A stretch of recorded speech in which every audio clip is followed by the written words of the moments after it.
First time ಸಿನಿಮಾದ ಪರಿಚಯ, ಅದಕ್ಕೊಬ್ಬ ನಿರ್ದೇಶಕ ಅಂತ ಇರ್ತಾರೆ, ಸಿನಿಮಾ ತೆಗೆಯೋದು ಈ ರೀತಿ ಅಂತ ಗೊತ್ತಾಗಿದ್ದು ನನಗೆ ಅಂಬರೀಷ್ ಮಾಮನಿಂದ. ಯಾಕಂದ್ರೆ ಅವಾಗ ಮನೆಗೆ ಬರ್ತಾ ಇದ್ದೆ ಶಿವಮೊಗ್ಗದಲ್ಲಿ.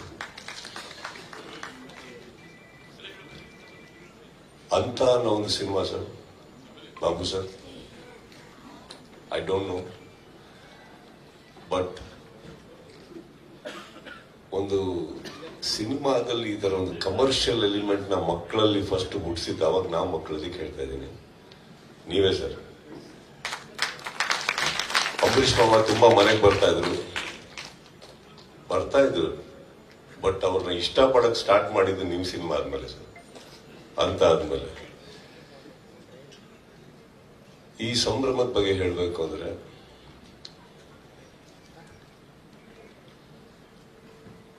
ಎಲ್ಲದನ್ನು ಬಹಳ ಸುಲಭವಾಗಿ ಮರೆಯುವಂತ ಒಂದು ಕಾಲ ಇದು. 2 ಸಿನಿಮಾ ಆಗ್ತಿದ್ದಂಗೆ 200 ಸಿನಿಮಾ ಮಾಡಿರುವಂತ ವ್ಯಕ್ತಿಗಳನ್ನ ಮರೆಯುವಂತ ಕಾಲ ಇದು. ಒಂದು ಕಾರ್ ತಗೊಂತಿದ್ದ ಹಾಗೇನೆ ಕಾರು ನಿಮಗೆ ಬರೋ ಹಾಗೆ ಮಾಡದಂತ ಚಿತ್ರರಂಗನ ಮರೆಯುವಂತ ಕಾಲ ಇದು. ಅಂಥದ್ರಲ್ಲಿ ಈ ವೇದಿಕೆ ಮೇಲೆ ಕೂತ್ಕೊಳ್ಳೋದಕ್ಕೆ ಬಹಳ ಹೆಮ್ಮೆ ಆಗುತ್ತೆ ನನಗೆ.